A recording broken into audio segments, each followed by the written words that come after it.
Hello everyone, सबैजना सन्चै हुनुहुन्छ होला। आज पनि म तपाईहरुलाई अनुसन्धानसँग सम्बन्धित चाहिँ केही विषयवस्तुहरू लिएर आएको छु, जुन चाहिँ हाम्रो कक्षा 12 सामाजिक अध्ययन तथा जीवनोपयोगी शिक्षाको एकदमै महत्त्वपूर्ण एकाइको रूपमा रहेको छ। मैले पहिलो भाग चाहिँ पहिले नै राखिसकेको छु। आई होप तपाईहरुले हेरिसक्नुभयो होला र आज चाहिँ म दोस्रो भाग लिएर आएको छु। तपाईहरुले टिकटकमा मलाई यदि फलो गर्नुभएको छ भने त्यहाँनेर पनि केही विषयवस्तुहरू राखेको छु, जसलाई चाहिँ तपाईहरुले त्यहाँबाट पनि हेर्न सक्नुहुन्छ। तर टिकटकमा मैले सर्ट भिडियोहरू राखेको छु, किनभने धेरै समयको राख्न मिल्दैन नि त। त्यहाँबाट चाहिँ धेरैजना कन्फ्युज हुनु भइरहेको रहेछ अनि मलाई कति धेरै मेसेज गरिराख्नु भएको छ कि टिकटकमा। सो त्यसको कन्फ्युजन क्लियर गर्नलाई पनि मैले आज चाहिँ तपाईहरुलाई फुल डिटेल्समा भिडियो चाहिँ लिएर आएको छु। त्यसको लागि चाहिँ अब हामी सुरु गरौँ है त। सबैभन्दा सुरुमा चाहिँ आजको टपिक रहेको छ अनुसन्धान प्रस्तावनाको विषयमा।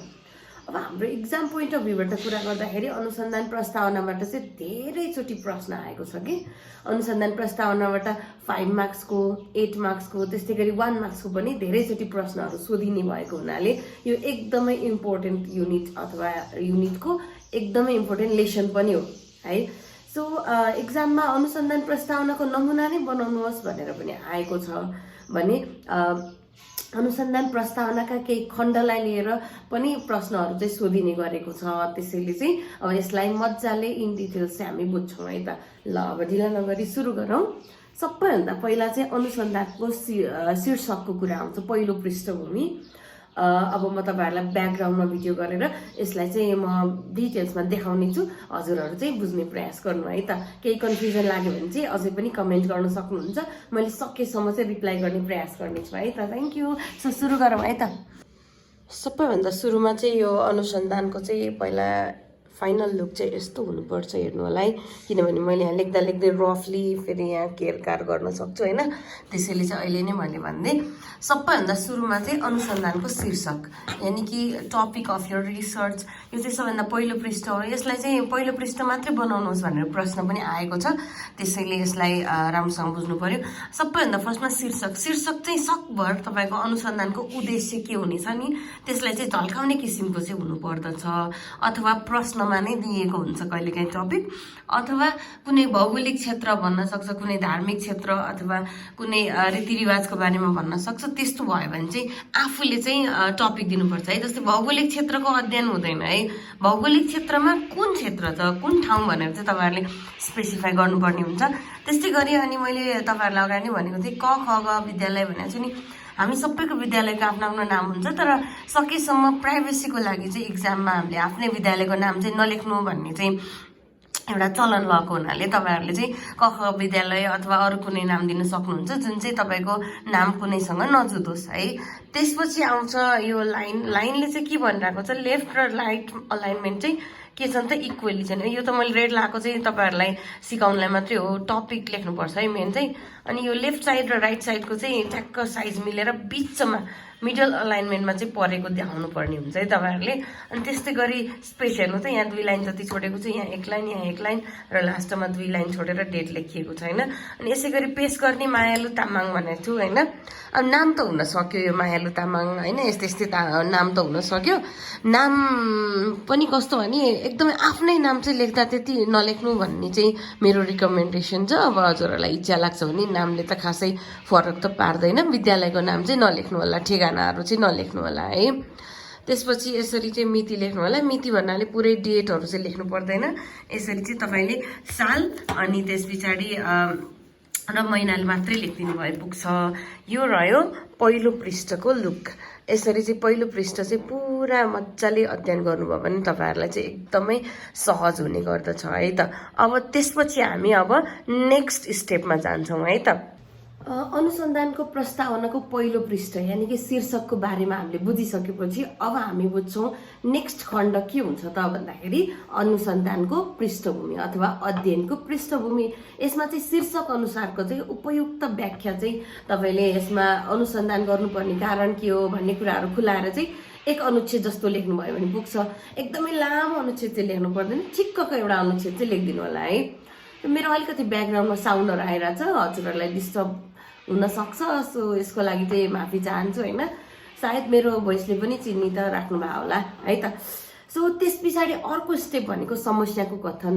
समस्याको कथन भनेको चाहिँ अनुसन्धानको चासोको क्षेत्र, यानि कि एरिया अफ कन्सर्न के हो त, के कारणले चाहिँ तपाईँले रिसर्च गर्नु परेको हो त भन्ने खुलाउने हुन्छ।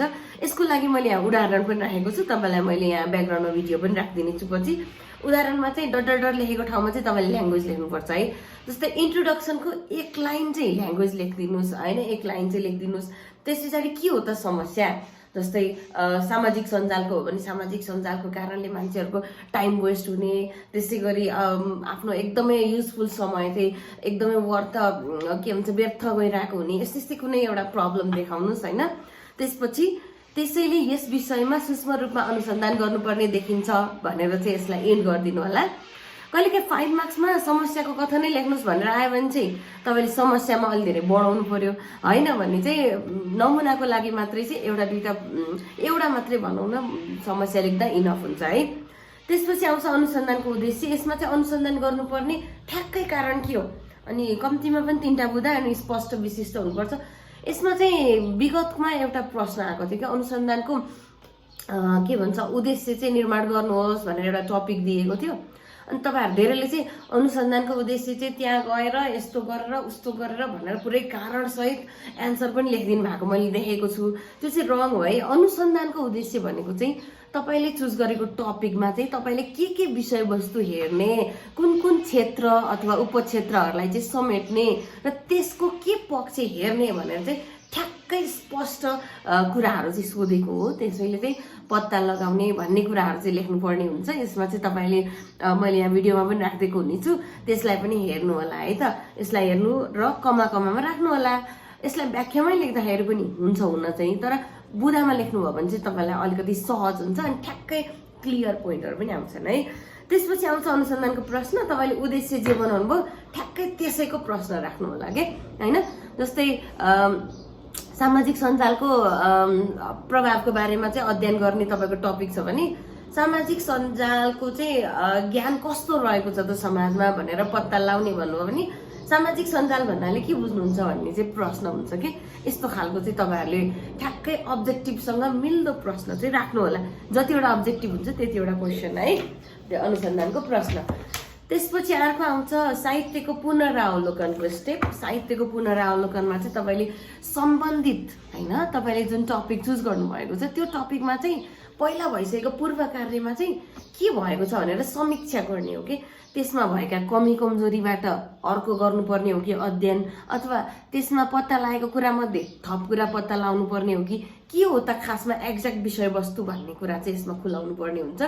र अनुसन्धानको पुनरावलोकन यो साहित्यको पुनरावलोकनमा चाहिँ तपाईँले प्रस्तावनामा जुन कुरा उल्लेख गर्नुहुन्छ नि यो चाहिँ अन्त्यसम्म फेरि थप्दै जान पनि सकिन्छ, किनभने अध्ययन गर्दै जाँदाखेरि हामीले कति कुराहरू चाहिँ नयाँहरू थाहा पाउन पनि सक्छौँ नि त।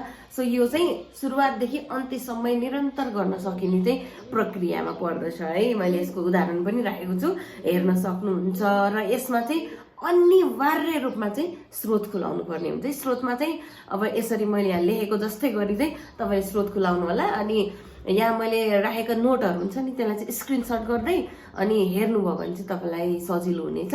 आई होप यसमा क्लियरै आएको छ भन्ने म आश गर्दछु। अनि त्यसपछि आउँछ अनुसन्धान पद्धति। अनुसन्धान पद्धतिमा चाहिँ मैले यहाँ जे लेखेको छु त्यही नै लेख्नुभयो हुन्छ। खास लेख्नुपर्ने के हो भने अनुसन्धान चाहिँ कुन विधि प्रयोग गर्ने छ। हामीले 3टा विधिहरू छन् नि त अनुसन्धानको होइन, परिमाणात्मक, गुणात्मक, मिश्रित। यो 3टा मध्ये कुनै जुन चाहिँ छनौट गर्दैछौँ हामीले त्यो चाहिँ लेख्नु पर्यो। र स्रोत कसरी लिनुहुन्छ त तपाईँले तथ्याङ्कको भन्ने कुराहरू खुलाउनुपर्छ। अब साँच्चीकै अनुसन्धान गर्दै हुनुहुन्छ भने त अलिकति धेरै नै व्याख्या गरेर प्रश्न पार्नुपर्ने हुन्छ भने यो चाहिँ तपाईँहरूको नमुना मात्रै भएको भएर यो एक प्याराग्राफ मैले जुन लेखेको छु त्यही नै लेख्नुभयो हुन्छ। म सर पढेर नि सुनाइदिन्छु तपाईँहरूले, जसले गर्दा इफ त्यहाँको फोटोहरूमा राम्रोसँग क्लियर आएन भने मेरो सुनेर पनि तपाईँले बुझ्न सक्नुहुन्छ है त। मैले यहाँ के लेखेको छु भने यस अनुसन्धानमा मूलत गुणात्मक र केही परिमाणात्मक अनुसन्धान गरिने हुनाले यस अनुसन्धानमा मिश्रित अनुसन्धान विधिको प्रयोग गरिनेछ। तथ्याङ्कका मुख्य स्रोत, विभिन्न पुस्तक, लेख, पूर्व कार्यका प्रतिवेदन आदिका साथै अनुसन्धानकर्ता स्वयं उपस्थित भए अन्तर्वार्ता तथा क्षेत्र भ्रमण गरी प्राथमिक र द्वितीय दुवै प्रकारका तथ्याङ्कको प्रयोग गरिनेछ भनेर चाहिँ मैले लेखेको छु। अब तपाईँले यसलाई नै बुझेर लेख्न पनि सक्नुभयो अथवा यही नै पढेर गएर सम्झिनुहुन्छ भने यही लेख्नु भए पनि हुन्छ है। अनि जहिले पनि पढ्दै गर्दाखेरि पानी पिउनु चाहिँ एकदम इम्पोर्टेन्ट छ है। तपाईँहरूले जहिले पनि पढ्दा जुनै पनि काम गर्दा थोरै थोरै पानीहरू खाने, अलिकति जुसहरू फ्रेस जुसहरू हुन्छ नि खाएर अलिकति आफूलाई फ्रेस बनाउँदै पढ्नुभयो भने चाहिँ आफूलाई पनि एकदम इनर्जाइज फिल हुन्छ अनि प्लस पढेका कुराहरू चाहिँ अलिकति फोकस पनि हुने गर्छ। सो माइन्डै मोनोटोनस भइरहन्छ नि त एक कुरो हेरिरहँदा, अनि हामी डिहाइड्रेट भयो भने पढ्न पनि सक्दैनौँ, बिरामी पनि हुन्छौँ। त्यही भएर एकदम इम्पोर्टेन्ट छ है डाइहाइड्रेसन। त्यही भएर म पनि पानी खाइरहेको हुन्छु। सो होप हजुरहरू चाहिँ यसलाई माइन्ड गर्नुहुन्न भन्ने आश गर्छु है त। ल ओके, अब ढिला नगरी हामी नेक्स्ट स्टेपमा जाउँ। नेक्स्ट स्टेपमा चाहिँ रहेको छ यो अन्तिम स्टेप हो सन्दर्भ सामग्री। सन्दर्भ सामग्री भनेको चाहिँ स्रोत खुलाउने, जुन हामीले अनुसन्धानका दौरानमा चाहिँ हामीले प्रयोग गरेका सामग्रीहरू हुन्छन् त्यसलाई चाहिँ हामीले प्रष्टसँग स्रोत खुलाएर अब हामी बौद्धिक चोरीबाट बच्ने स्टेप भनेको यो हो। र यहाँ स्टेप देखाएको जस्तै गरी तपाईँहरूले चाहिँ अनुसन्धानको चाहिँ सन्दर्भ सामग्री चाहिँ स्रोतहरू चाहिँ खुलाइदिनु पर्ने हुन्छ, जसमा चाहिँ लेखकको नाम, डेट, अनि पब्लिस कुनमा गरेको, कसले गरेको, त्यस्तै गरी इफ छ भने कुन भोल्युम हो 1 2 3 4 होइन, अनि त्यस्तै गरी के को हो, आधिकारिक जानकारी हो कि के हो, पेज नम्बर कति छ भन्ने कुराहरू चाहिँ यसमा खुलाउनु पर्छ। यसको नमुना मैले यहाँ राखिदिएको छु, तपाईँले राम्रोसँग हेरेर जानु होला। अब तपाईँलाई यो बनाएर आइडिया लिएर गर्नु त एकदम धेरै लामो स्टडी छ कि होइन, तपाईँले पुरै पढ्नुपर्ने हुन्छ। अब यसको लागि हामीलाई सजिलोको लागि चाहिँ यहाँ मैले एउटा स्याम्पल राखिदिएको छु नि त, यही नै पढेर जानुभयो र यसरी नै यही लेखिदिनु भयो, अथवा नाम मात्रै डेट मात्रै डिफ्रेन्ट गरेर अरू चाहिँ सेम लेखिदिनु भयो भने पनि हुन्छ, किनभने यो नमुना हो। रियलमा त जे हो त्यही नै राख्नुपर्छ है, फेरि अनिवार्य त कारवाही हुन्छ नि। तर अहिले त हामीले नमुना गर्दैछौँ नि त। सो नमुनामा चाहिँ तपाईँले आफूले अलिकति यो यस्तो हुनुपर्छ है भनेर बताउने मात्रै भएको भएर यसलाई हेरफेर गर्दा चाहिँ खासै फरक पर्दैन है त।